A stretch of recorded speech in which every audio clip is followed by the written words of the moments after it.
مجھے مولانا مفتی محمود کی ایک بات یاد آئی کہ جب وہ اسلام آباد آیا کرتے تھے تو وہ پنڈی صدر کی ایک مسجد میں مقیم ہوا کرتے تھے. سنا ہے کہ آپ بہت اب مالدار ہیں، آپ کی اولاد بھی ماشاءاللہ امیر ہے، کبیر ہے.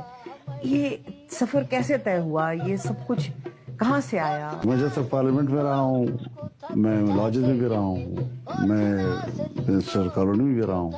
جب یہ سب کچھ ختم ہو گیا تو میں ایک دوست کے گھر میں ٹھہرنے لگ گیا. لیکن آپ کے کچھ تھا ہی نہیں. آپ کے ماشاءاللہ بہت سے گھر ہیں، آپ کی جائیداد، آپ کی زمینیں وغیرہ. کوئی زمینیں نہیں. اچھا، وہی زمین جو والد صاحب تو ذریعہ معاش کیا ہے؟